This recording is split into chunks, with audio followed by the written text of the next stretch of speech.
Hello friends, welcome to Gyansheel education. तो दोस्तों, आप लोगों की तरफ से एक सवाल बहुत बार पूछा गया है। मैंने बहुत सारे कमेंट्स पढ़े और मुझे ये एक सवाल अलग अलग कमेंट्स में अलग अलग तरीके से पूछा गया। मैंने देखा है कि ऐसी कौन सी पोस्ट है जिसमें जल्दी से ट्रांसफ़र मिल जाता है, मतलब कि आपने ज्वाइन किया और ज्वाइन करते ही मान लीजिए 6 महीना या 1 साल में आपको आपकी पसंद की जगह पोस्टिंग मिल जाए। तो ये बहुत ही जेन्युइन कंसर्न है आपका फ्रेंड्स, क्योंकि आज के समय में हम देख रहे हैं स्पेशली कोविड के टाइम पे वो सभी लोग जो कि गवर्नमेंट जॉब कर रहे थे, अगर वो अपने घर में मतलब कि जिस शहर में वो रहते हैं वहाँ जॉब कर रहे हैं तो बहुत सही था। अदरवाइज अगर वो किसी दूर जगह जॉब कर रहे हैं, उनका घर उनके प्लेस ऑफ पोस्टिंग से काफ़ी दूर है, तो काफ़ी प्रॉब्लम उन्होंने फेस की है। तो आज के समय में एक अच्छी गवर्नमेंट जॉब होना और ऐसी जगह पे होना जहाँ पर आप चाहते हो कि आपको नौकरी करना, मतलब कि या तो आपकी होम पोस्टिंग हो या फिर कोई ऐसा शहर जैसे कि दिल्ली जहाँ से आपको आगे पढ़ाई करना है, तो ये बहुत बड़ी बात है। ये बहुत बड़ा अचीवमेंट मैं कहूँगा आज के समय में। तो जितनी इंपॉर्टेंट आपके लिए कोई पोस्ट होती है ना, उतनी इंपॉर्टेंट ये भी होता है कि आपको पोस्टिंग कहाँ पे मिल रही है। तो मैं आपको बताने वाला हूँ कि कौन से डिपार्टमेंट में बिल्कुल ना के बराबर आपको ट्रांसफ़र होते हैं, कौन से डिपार्टमेंट में अच्छी तरह से पोस्टिंग आपको मिल जाती है, मतलब जल्दी ट्रांसफ़र मिल जाता है। ठीक है। तो और वैसे भी देखो, आप गवर्नमेंट जॉब अगर करना चाहते हो तो गवर्नमेंट जॉब आज के समय में एक ऐसी चीज़ है कि हम देख चुके हैं कोविड में लगभग 12 करोड़ प्राइवेट जॉब्स गई है, और 12 करोड़ प्राइवेट नौकरियां जाने के बाद में उन लोगों की हालत क्या होगी जो कि उसी जॉब पर डिपेंडेंट है।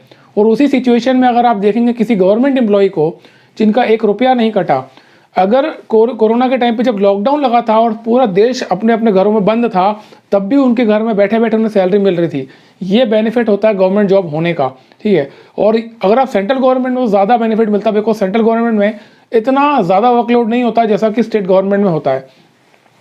तो मैं आपको सबसे पहले बताता हूँ बेनिफिट क्या होते हैं। देखो, अगर आपको होम पोस्टिंग कहीं मिल रही है, किसी भी गवर्नमेंट जॉब में अगर आप होम पोस्टिंग है, तो सबसे बड़ा बेनिफिट ये है कि आप कहीं बाहर जाओगे, बाहर जाकर के आप रेंट दोगे, कोई किराए से जगह लोगे, फिर वहाँ पर आपको खाने का देखना पड़ेगा, बिकॉज आप रोज़ रोज़ बाहर का नहीं खा सकते हो। आपको एक हेल्दी खाना ढूंढना पड़ेगा, या आप खुद को बनाना पड़ेगा, या आपको मेड रख करके वो खाना बनवाना है, तो पूरा आपको घर बसाना पड़ता है। तो बाहर जा करके काम करने में ना अच्छा खासा आपको फाइनेंशियल बर्डन होता है, और आपका टाइम भी काफ़ी हद तक बहुत सारा चला जाता है।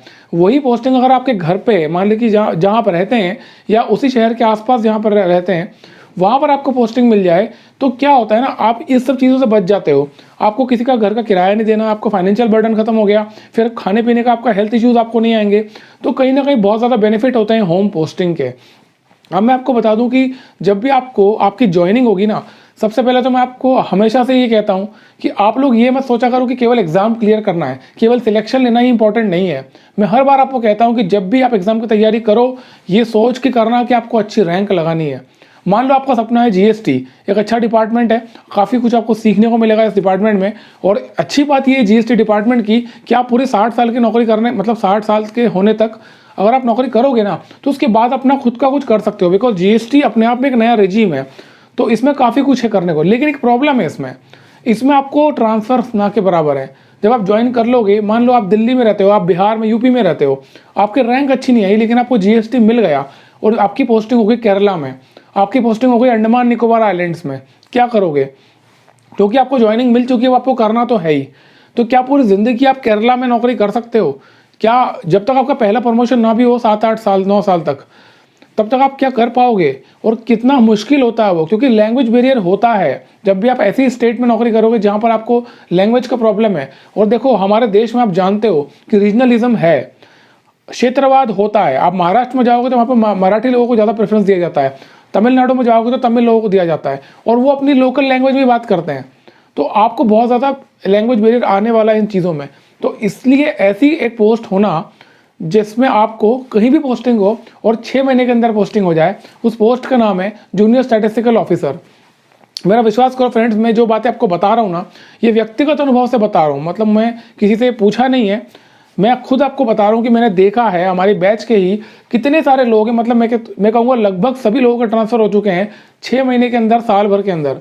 मतलब ज़्यादा रुकना ही नहीं पड़ा, इस डिपार्टमेंट में इतना अच्छा है। अगर आप जीएसटी की बात करें तो जीएसटी डिपार्टमेंट का पहले नाम था customs and central excise, GST आने के पहले इसका ये नाम था।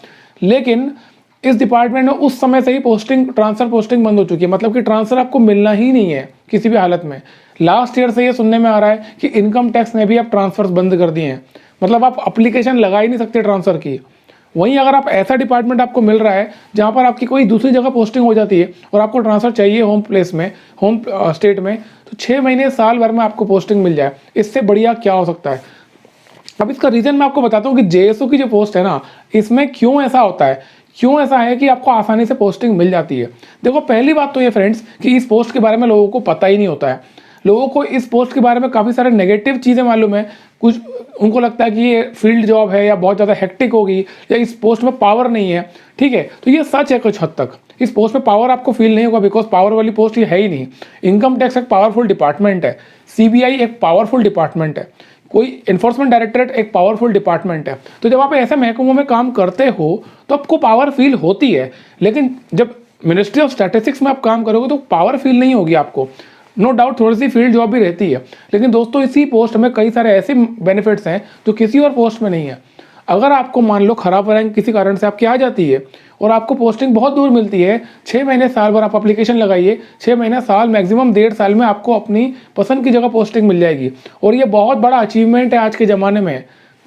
अगर आप कंपेयर करके देख लो, आपकी पसंद की पोस्ट है मान लो इनकम टैक्स इंस्पेक्टर, आपको एक तरफ मिल रहा है इनकम टैक्स इंस्पेक्टर, आप रहने वाले बिहार के हो, आपको पोस्टिंग मिल रही है तमिलनाडु में, और दूसरी तरफ आपको जेएसओ की पोस्ट मिल रही है, आप बिहार में रहते हो और बिहार में ही आपको पोस्टिंग मिल जाए, तो कौन सा ज़्यादा बेटर है।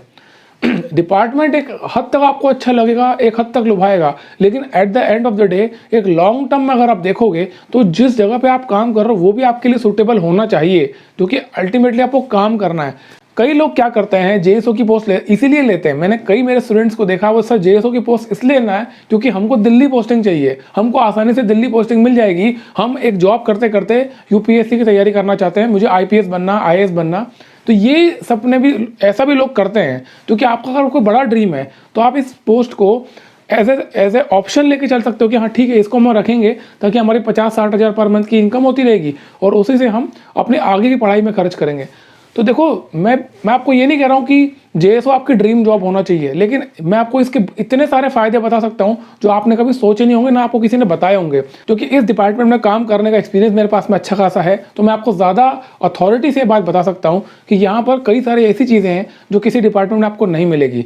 अगर आप बात करो वर्कलोड की, तो वर्कलोड भी इतना खासा नहीं जितना आपको दूसरे डिपार्टमेंट में मिलेगा। अगर आप बात करो कि आपको स्पेयर टाइम चाहिए, मतलब कि आपको एक्स्ट्रा समय चाहिए पढ़ने के लिए या कोई और काम करने के लिए, तो वो भी आपको यहाँ पर अच्छा खासा मिल जाता है। ठीक है, तो मैं तो ये कहूँगा कि आप जब भी कोई काम करो, सबसे पहली बात तो पढ़ाई कर रहे हो, पढ़ाई पूरी ईमानदारी से करो। मैं हमेशा से कहता हूँ ड्रीम पोस्ट होना चाहिए आपकी, लेकिन आप अगर टॉप 100 में रैंक लगाओगे तभी आपको जाकर के वो पोस्ट मिलने वाली है। आप सोच लो कि केवल एग्जाम में सिलेक्शन ले लें तो पॉसिबल नहीं है बॉस। ठीक है, तो 2020 की जो टियर 2 की तैयारी कर रहे हैं जो स्टूडेंट्स हैं, उनके लिए कहूँगा कि देखो रिजल्ट अभी आने वाला है कुछ ही दिन में, टियर 2 का एसएससी सीजीएल टियर 1 का 2020 का टियर 1 का रिजल्ट आने वाला है टियर 2 के लिए। तो आप लोग पढ़ाई करते रहो और मेहनत करो, टियर 2 में अच्छा स्कोर करना, क्योंकि अगर आप स्कोर नहीं करोगे तो अल्टीमेटली होना यही है कि आपको मिली भी कोई पोस्ट और आपकी पसंद की नहीं मिली या खराब जगह पोस्टिंग मिल गई है, तो वो मिलना ना मिलने के बराबर ही होता है। ठीक है, और जो स्टूडेंट्स 2021 की तैयारी कर रहे हैं उनके लिए एक प्रॉपर स्ट्रैटेजी वाला वीडियो बनाऊंगा, एक अच्छा फुल लेंथ वीडियो बनाऊंगा कि कैसे आपकी स्ट्रैटेजी होना चाहिए, एक स्टेप बाय स्टेप आपको कैसे पढ़ाई करना है। अभी से अगर हम स्टार्ट करें तो कितने महीने तक आपको क्या पढ़ना है, सिलेबस कैसे कवर करना है, फिर रिवीजन कैसे करना है, फिर उसके बाद हमें कैसे मॉक्स में तैयारी करना है, वो सब मैं आपको बताने वाला हूँ। तो उसके लिए वेट करना थोड़ा सा। इसके अलावा कोई पर्टिकुलर क्वेश्चन आपके मन में एग्जाम को लेकर के, आपकी पढ़ाई को लेकर के, तो कॉमेंट्स में ज़रूर लिख लो, मैं आपको जवाब दूंगा। इस वीडियो में इतना ही था, बस यही आपका डाउट क्लियर करना था कि पोस्टिंग ट्रांसफ़र जो होता है ना, ये बहुत रेलेवेंट इंपॉर्टेंट चीज़ होगी आज के ज़माने में, क्योंकि आपको जहाँ नौकरी करना है वो जगह भी काफ़ी इंपॉर्टेंट होती है, आपको लैंग्वेज बैरियर नहीं होना चाहिए। ठीक है, तो इसीलिए वीडियो बनाया था। और भी कोई मन में आपके सवाल हो तो ज़रूर लिखो, कोशिश करूँगा उसके ऊपर वीडियो बनाने की। इस वीडियो में इतना ही था, मिलते हैं अगले वीडियो में। थैंक यू सो मच, जय हिंद।